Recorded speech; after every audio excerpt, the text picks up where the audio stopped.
તેની અંદર સાથે વાત કરીશું બ્રેકિંગ ન્યૂઝથી સૌથી મહત્વપૂર્ણ સમાચાર આપને આપી દઈએ કે જ્યારે સાવરકુંડલાની અંદર એક મૃતદેહ મળી આવ્યો છે। મૃતદેહની અંદર સાવરકુંડલાની અંદર સૌથી મહત્વપૂર્ણ સમાચાર સામે આવી રહ્યા છે। બ્રેકિંગ ન્યૂઝ છે, સૌથી મોટા સમાચાર છે।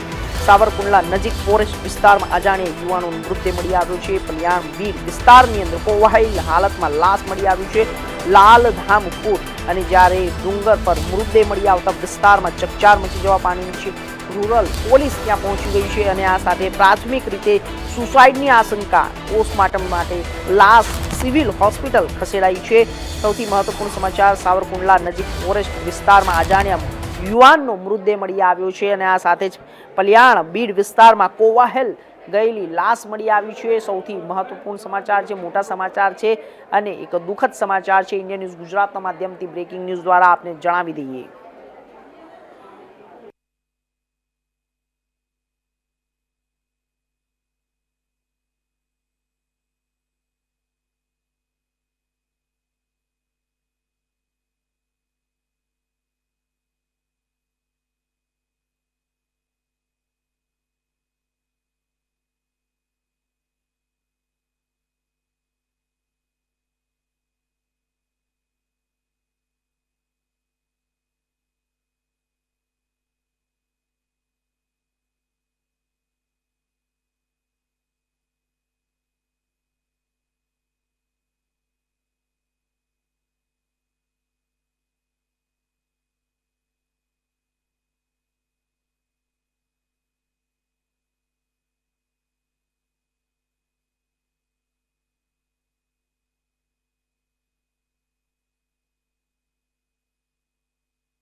આગળ વાત કરીએ વડોદરાની અંદર એક ઘટના સામે આવી છે કે કેવો કિસ્સો સામે આવ્યો છે કે જ્યારે લગ્નની વાત કરવામાં આવે તો લગ્નની અંદર અત્યારે હાલ જે કામ ચાલી રહ્યા છે અને વડોદરામાં પ્રતાપનગર રેલવે કોલોનીમાં રહેતી અને રેલવેમાં નોકરી કરતી પ્રેમિકાઓ સાથે રહેતા પ્રેમીનું ગળું દબાવીને મોતને ઘાટ ઉતારી દેતા જ્યારે સનસનાટી મચી ગઈ છે। મકરપુરા પોલીસે હત્યાના આ બનાવમાં હત્યારી પ્રેમિકા અને મંગેતરની ધરપકડ કરી કાર્યવાહી હાથ ધરી છે। મળેલી માહિતી પ્રમાણે જ્યાં શહેરના પ્રતાપનગર રેલવે કોલોનીમાં રહેતા 23 વર્ષીય યુવાન સચિન ગણપત રાઠવાનું શંકાસ્પદ મોત નીપજ્યું છે અને આ સાથે જ મૃતક પિતા ગણપતભાઈએ પુત્રના મોત અને તેના અંગે મંગેતર રેખા સુકુભાઈ રાઠવા પર આશંકા વ્યક્ત કરી છે। આપણે જણાવી દઈએ કે પ્રેમિકા રેખા અને સચિન વચ્ચે પ્રેમ સંબંધો ઘણા સમયથી હતા અને ત્યારબાદ સચિન પ્રેમિકાના મંગેતરથી બનેલી આ રેલવેમાં નોકરી કરતી વખતે પ્રતાપનગર રેલવે કોલોનીમાં તે સાથે રહેતો હતો અને વડોદરાના પ્રતાપનગર રેલવે કોલોનીની આ ઘટના સામે આવી છે અને આ કામ જે હતું તે સંપૂર્ણ રીતે તેમને કાવતરું ઘટીને અને આ કામ કરવામાં આવ્યું છે।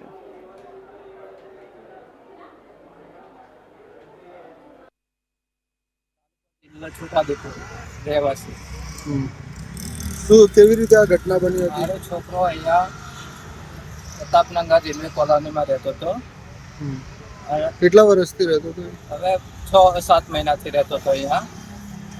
એને સાથે છોકરીનો જે મેરેજ સગાઈ કરેલી છે એની જોડે રહેતો હતો। તો જી શું થયું? અમારા છોકરાનું એ છોકરી મર્ડર કરાવી દીધું કે પછી એ જાતે કર્યું હોય। કેવી રીતે મર્ડર કર્યું? કેવી રીતે તમારા છોકરાથી કોઈ વાતચીત થઈ હતી? જ્યારે મારા છોકરા તો મને કલાક પહેલા વાત કરી હતી કે પપ્પા રેખા મારી સાથે લગ્ન કરવાની ના પડે, કેમ કે અત્યારે લગ્નની બિલકુલ તૈયારીમાં હતો મેં। ત્રીજા મહિના માર્ચ મહિનામાં લગ્ન હતા, 23 તારીખે એનું લગ્ન હતું એટલે લગ્નની તૈયારીમાં હતો।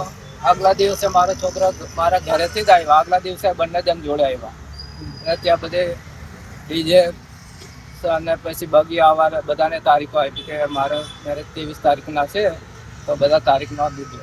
આવું એમ બધું આયોજન કરીને આવ્યો અને પછી બપોરના સમયે 2-2:15 વાગે ફોન છોકરો મને જણાવ્યું કે પપ્પા મારી સાથે રેખા લગ્ન કરવાની ના પાડે। તો મેં એને જણાવ્યું કે બેટા તું ચિંતા ન કર, હું રેખા સાથે વાત કરી લઉં છું। તો રેખાને બી 2-3 વાર ફોન કર્યો તો રેખા મારો ફોન જ નહીં ઉપાડ્યો।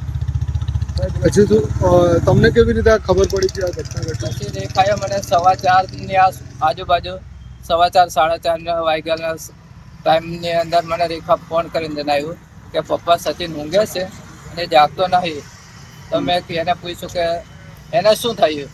કલાક પહેલા મારી જોડે વાત કરી છે અને એને નોકરી જવાનું છે, તો કેવી રીતે ઊંઘતો હોય.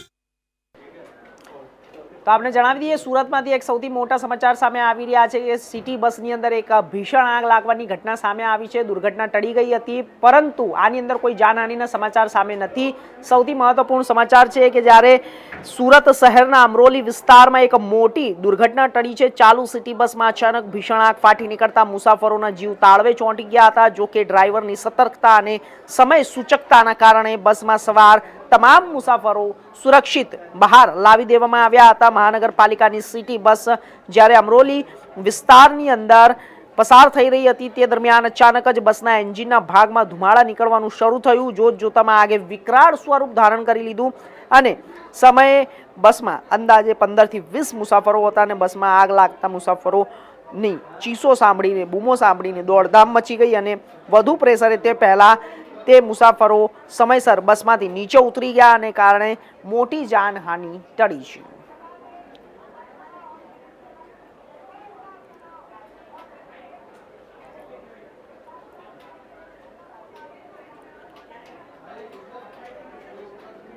તો હત્યાના જે બનાવો છે દિન પ્રતિદિન વધતા જઈ રહ્યા છે. આ સાથે સુરતના ઉન વિસ્તારમાંથી આ ત્રીજા દિવસની આ ત્રીજી હત્યા સામે આવી છે. આપને જણાવી દઈએ કે જ્યારે સુરતના 3 દિવસમાં ત્રીજી હત્યા. ઉન વિસ્તારમાં 2 ભાઈઓ પર ચપ્પુ વડે જીવલેણ હુમલા. 2 ભાઈઓ પૈકી ઝફર અલીનું એકનું મોત નીપજ્યું, એકને ગંભીર હાલતમાં હોસ્પિટલમાં ખસેડવામાં આવ્યો છે અને આ સાથે જ જૂની અદાવત કર્યા હોવાનું અનુમાન સામે દેખાઈ રહ્યું છે અને ગુનાનો આ નોંધીને હત્યાનો ગુનો નોંધી તેને પોલીસને આગળ ભેસ્તાન પોલીસ ઘટના સ્થળે પહોંચી અને આગળની કાર્યવાહી હાથ ધરી છે. मोहम्मद तैयब मेरा नाम हुआ। हम लोग बिहार से बिलोंग करते हैं, यहाँ कमाने के लिए आए थे। हम लोग अपनी रोजी रोटी के तलाश में पूरे फैमिली के साथ में जिस क्रम में कुछ चंद बदमाशों ने अज्ञात अपराधियों के द्वारा हमारे घर में आगमन किया गया। आगमन होने के बाद में हमारे दोनों सालाओं पे जानलेवा हमला किया गया, जिसमें एक व्यक्ति हमारा स्पॉट पे डेथ हो गया। एक व्यक्ति का हमारा अभी सूरत सिविल में ट्रीटमेंट चल रहा है। मैं सूरत पुलिस से ये निवेदन करना चाहता हूँ आपके चैनल के माध्यम से कि हमारे परिजनों को सेफ्टी प्रदान किया जाए और हमें यहाँ से बिहार भेजने का आर्थिक व्यवस्था दिया जाए। हम लोग का यहाँ कोई नहीं है, हम लोग यहाँ कमाए आए हुए हैं। आपके चैनल के माध्यम से भी यही बोलना चाहते हैं कि हम लोग को इंसाफ मिले। वो बच्चे का अभी 1 महीने का बच्चा है, उसका सरकार से जो मुआवजा हो सकती है वो आप लोग करवाएं अपने चैनल के माध्यम से। यही बहुत है हम लोग के लिए। यहाँ से बिहार जाने की सुविधा चाहिए हम लोगों के।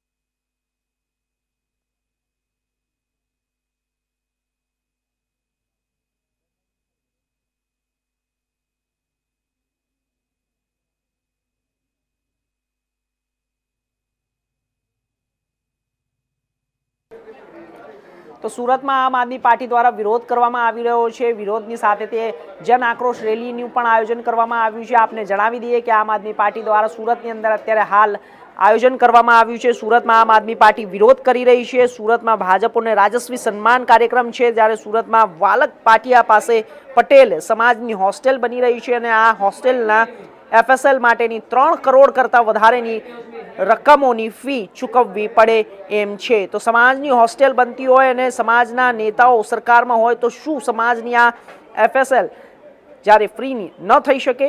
દેશને કરોડો રૂપિયાનો ચૂનો લગાવતી કંપનીઓનું લેણું માફ કરી શકતા હોય તો સમાજને હોસ્ટેલની FSL ફ્રી કેમ ન થઈ શકે? આમ આદમી પાર્ટી દ્વારા સુરતમાં વિરોધ પ્રદર્શન કરવામાં આવી રહ્યું છે, વિરોધ કરવામાં આવી રહ્યો છે અને આ સાથે ફ્રીની માંગને લઈને સ્ટેન્ડિંગ કેમ્પેન પણ કરવામાં આવી રહ્યું છે.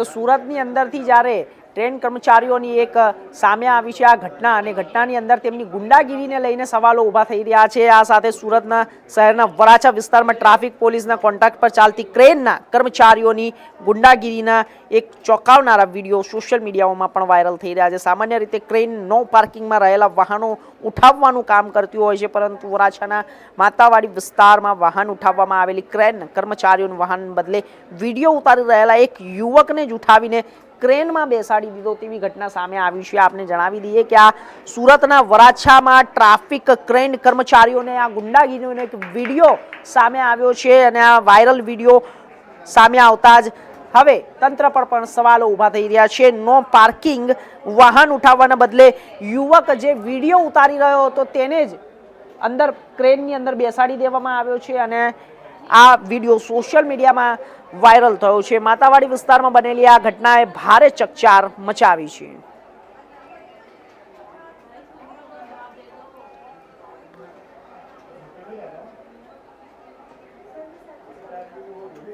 ठीक है.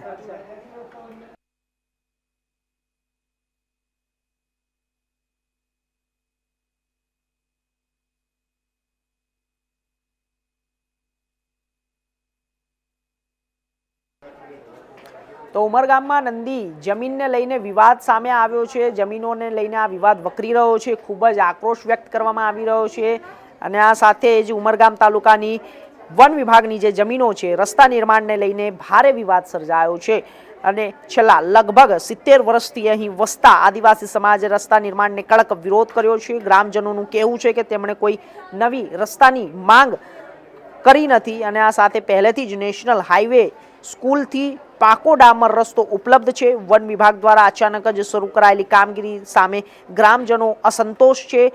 તાજેતરમાં વન વિભાગના અધિકારીઓ અને ધારાસભ્ય રમણ પાટકરની મુલાકાત દરમિયાન લોકોમાં ભારે વિરોધ જોવા મળી રહ્યો છે. ગ્રામજનોના મતે આ રસ્તાને તેમની સુવિધાઓ માટે નહીં, પરંતુ કોઈ મોટા હિતને ધ્યાનમાં રાખીને બનાવવામાં આવી રહ્યો છે, જેને લઈને સમગ્ર વિસ્તારમાં તણાવપૂર્ણ માહોલ જોવા મળી રહ્યો છે.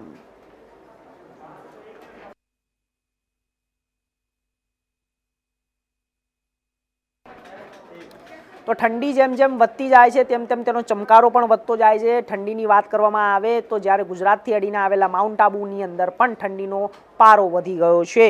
આ સાથે માઉન્ટ આબુમાં સફેદ ચાદરમાં લપટાયેલું ચારે બાજુથી બરફ દેખાતું માઉન્ટ આબુ પશ્ચિમ ભારતમાં એક હિલ સ્ટેશન તરીકે ઉભરી આવ્યું છે. રાજસ્થાનનું આ કાશ્મીર કહેવામાં આવે છે. તો બર્ફીલા દ્રશ્યો જોયા પછી પ્રવાસીઓને ખાતરી થઈ કે તેમને શિમલા, મનાલી કે કાશ્મીર જવાની જરૂર નથી. તેઓ માઉન્ટ આબુમાં બર્ફીલા દ્રશ્યો જોઈ શકે છે, અને તેઓ લોકો અન્યને પણ માઉન્ટ આબુ આવવા માટે આમંત્રણ આપી રહ્યા છે, કહી રહ્યા છે તેમને અહીં બધું જ જોવા મળી જશે. આ સાથે જોઈએ અમારા અનિલ એરેનો આ રિપોર્ટ. माउंट आबू में आज तापमान जो है जमा बिंदु से 3 डिग्री नीचे चला गया. नक्की लेक पर हम हैं, कुछ पर्यटक यहाँ पे मौजूद हैं. हम बात करना चाहेंगे कि किस प्रकार का मौसम है माउंट आबू का. और हम लोग यहाँ पर घूमने आए हैं और बहुत कूल है, लाइक यहाँ पे बर्फ भी जम रही है और बहुत मज़ा आ रहा है. हम इंजॉय कर रहे हैं. ठंड में भी हम हर चीज़ का मज़ा ले रहे हैं. हर चीज़ का मजा ले रहे हैं. माउंट आबू में बर्फ देखी आपने, आज 2 दिन से बर्फ देखी जा रही है. क्या कहना चाहेंगे आप? नहीं, बहुत कूल है, ऐसा नीचे कहीं नहीं दिखता है. बहुत टेम्परेचर में बहुत डिफरेंस है, माहौल में एनवायरनमेंट बहुत प्यारा होता है. विंटर ब्रेक एंजॉय कर रहे हैं बच्चे. विंटर ब्रेक बहुत अच्छे से एंजॉय कर रहे हैं. और कैसा लग रहा है जब बर्फ देखते हैं? माउंट आबू में पर्यटक भी आते हैं और लोग जिस प्रकार से इसका आनंद उठाते हैं, क्या कहना चाहेंगे? बहुत अच्छा लगता है. बहुत अच्छी जगह है, सबको आना चाहिए. कश्मीर नहीं तो एटलीस्ट राजस्थान का कश्मीर, माउंट आबू तो विजिट जरूर करना ही चाहिए. आप मैं क्या बताओ, क्या बोलना चाहोगे? माउंट आबू कैसा लग रहा है आपको? आपके आप बताइए बेटा, कैसा लग रहा है आपको?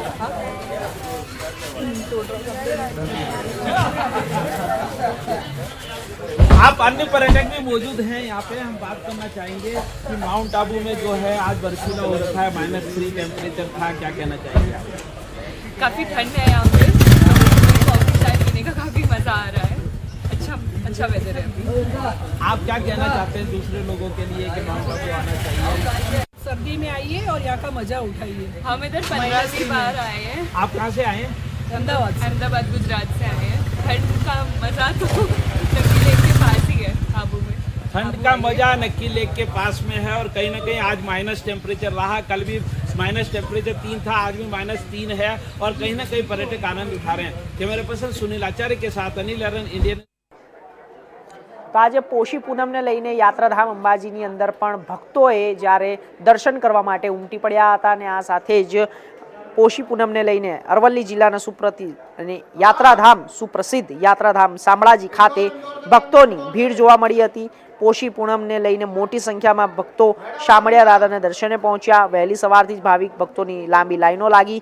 પૂનમ હોવાથી શામળિયાજી, અંબાજી તમામ મંદિરો, દેવાલયોની અંદર ભીડ જોવા મળી। નવા વર્ષના પ્રારંભ સાથે જ લોકો દર્શન કરવા પહોંચી રહ્યા છે અને આ સાથે જ ભક્તોની ભારે ભીડ શામળાજીમાં પણ જોવા મળી। મારું નામ મધુબેન છે, અમે અમદાવાદથી આવીએ છીએ, રબારી કોલોનીથી, અને અમે પહેલાં વહેલા આવ્યા છીએ દર્શન કરવા, પણ બહુ જ એકદમ સરસ આમ ધન્યતા ઉભી કે આમ આપણને એમ લાગે કે ભાઈ મંદિર છે પુરાનું, અને એમ કે મોટી પૂનમ છે આજે, પોષી પૂનમ, તો અમને ધન્યતા અનુભવીએ છીએ એમ કે સારું એવું બહુ સરસ વ્યવસ્થા છે। ભીડ છે પણ આવી જાય નંબર ફટાફટ, અને સારું એવું અમને દર્શન કરે। અમે બધા 4 લક્ઝરી કરીને આવ્યા છીએ। જય શ્રી કૃષ્ણ। આજે પૌષ સુદ પૂર્ણિમા, વિશેષ કરીને આમ તો અંબાજીનો પ્રાગટ્ય દિવસ કહેવાય, માં જગદંબાનો પ્રાગટ્ય દિવસ કહેવાય, પણ શામળાજી વિષ્ણુ મંદિરમાં હરેક પૂર્ણિમાનું એક અનોખું એક પ્રાવધાન હોય છે। એમાં આજે પૌષ સુદ પૂર્ણિમા શામળાજી મંદિર ખાતે ભગવાનને અત્યાર સુધીમાં શણગાર આરતીની સેવા સંપન્ન થઈ છે। લાખો ભક્તો દર્શન કરી ધન્યતા અનુભવી રહ્યા છે। આજે પૌષ સુદ પૂર્ણિમાના દિવસે ભગવાનને સુંદર રીતે સુંદર વાઘા વસ્ત્ર ધરાવી, સુવર્ણ અલંકારોથી સુસજ્જ કરી અને ભગવાનને દર્શનાર્થીઓ માટે સુંદર રીતે સુસજ્જ કરવામાં આવ્યા છે કે ભગવાનના દર્શન કરી ભક્તો ધન્યતા અનુભવે એવા ભાવથી અને આવનારા ભક્તોની ભગવાન સંપૂર્ણ મનોકામના પૂર્ણ કરે તેવા ભાવથી ભગવાન શામળાજી અહીંયા વિરાજમાન છે। શંખચક્ર ગદા પદ્મ ધારણ કરી ભગવાન અહીંયા અવર્ણિશ બિરાજમાન રહે છે, એવો એક સુંદર મજાનો ભાવ આજે પૌષ સુદ પૂર્ણિમા લાખો ભક્તો દર્શન કરી ધન્યતા। તો ખંભાળિયા હેડક્વાર્ટરની અંદર વિધિવત રીતે એક જીમનો પ્રારંભ કરવામાં આવ્યો છે। આ જીમની અનેક વિશેષતાઓ છે અને જીમનો પ્રારંભ કરતાની સાથે જ આપને જણાવી દઈએ કે દેવભૂમિ દ્વારકા જિલ્લાના મુખ્ય મથક ખંભાળિયા અત્યાધુનિક જીમનો વિધિવત રીતે પ્રારંભ કરવામાં આવ્યો છે। આ અંગે માહિતી આપતા जिला પોલીસ વડા જયરાજસિંહ જાડે અને વાળાએ જણાવ્યું છે કે વર્તમાન સમયની દોડધામ અને માનસિક તણાવભરી પરિસ્થિતિઓમાં પોલીસ કર્મચારીઓનું સામાન્ય નાગરિકોની શારીરિક તંદુરસ્તી જળવાઈ રહે તે ખૂબ અનિવાર્ય છે અને આ સાથે તંદુરસ્તી જળવાઈ રહે તે માટે તેમને આ હેતુથી વિધિવત રીતે જીમનો પ્રારંભ કર્યો છે અને જિમ્નેશિયમ તૈયાર કરવામાં આવ્યું છે। કસરત માટે તમામ પ્રકારના લેટેસ્ટ મશીનોનો ઉપયોગ કરવામાં આવ્યો છે। જીમમાં માર્ગદર્શન આપવા માટે 2 નિષ્ણાંત ટ્રેનરોની નિમણૂક કરવામાં આવી છે। જીમનો લાભ માત્ર પોલીસ કર્મચારીઓને જ નહીં પરંતુ શહેર નગરજન તદ્દન નજીવા દરે પણ લોકો લઈ શકે છે। આ પ્રોજેક્ટને સફળ બનાવવા માટે ડીવાયએસપી તથા આરપીઆઈ દ્વારા ભારે જહેમત ઉઠાવવામાં આવી હતી।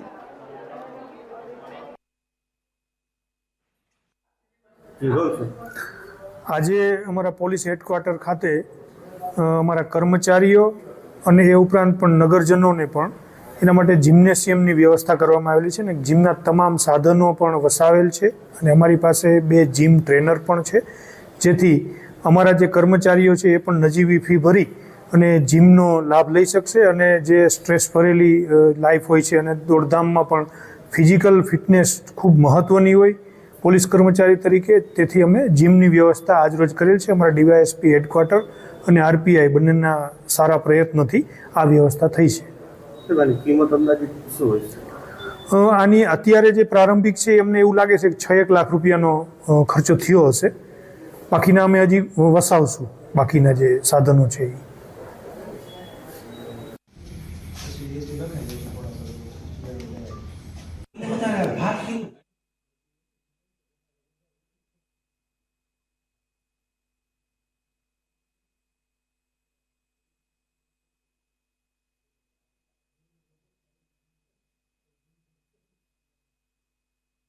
તો તો આગળ વાત કરીશું મોડાસાની અંદર રોડ રસ્તાને લઈને ગ્રામજનો અત્યારે હાલ તોબા પોકારી ગયા છે. રોડ રસ્તાની ખરાબ પરિસ્થિતિને જોવા મળી રહી છે અને આ રોડ રસ્તાના અંગે કામગીરી માટે પણ સવાલો ઊભા થયા છે.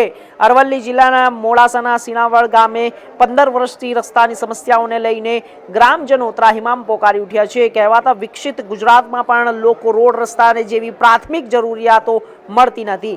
800 ઘરોની વસ્તી ધરાવતા ગામોને રોહિતનગરથી રતનપુર જવાનો 1.3 કિલોમીટરનો રોડ છેલ્લા 15 વર્ષથી અધતર છે.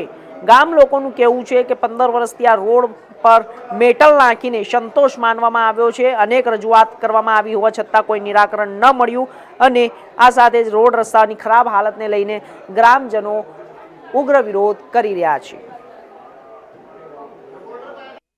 મારું નામ રાવળ રાકેશ કુમાર કનુભાઈ રાવળ, ગામ સિનાવળ. અત્યારે સિનાવળ જે ગામમાં રોડ બનતો નથી, એનું બહુ તકલીફ પડે છે પબ્લિકને. તેવી મહેરબાની કરીને વિનંતી બધાને કે કેટલા કિલોમીટર 2.5 કિલોમીટર જેવો રોડ છે, બનતો નથી. છેલ્લા 15 વર્ષથી અમે બહુ તકલીફમાં છીએ. ચોમાસામાં બહુ તકલીફ પડે છે પબ્લિકને. ખેડૂતો બધા હેરાન થાય છે, પબ્લિક પણ હેરાન થાય છે બહુ.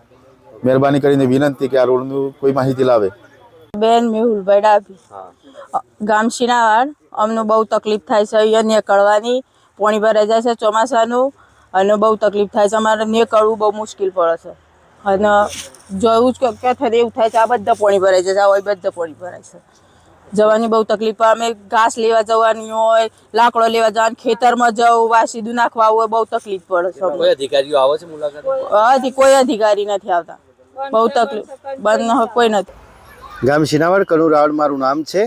કમસે કમ આ 800 ઘરની વસ્તીમાં 24 કલાક અહીંયા રસ્તો આવર જાવર છે. કમસે કમ આ રોડમાં મેટલ નાખે 15 વર્ષથી આ સુધી વાનો કોઈ નિકાલ આવતો નથી, વાનો કોઈ અમને ખબર નથી. ખેડૂતો અહીંયા હેરાન થાય છે.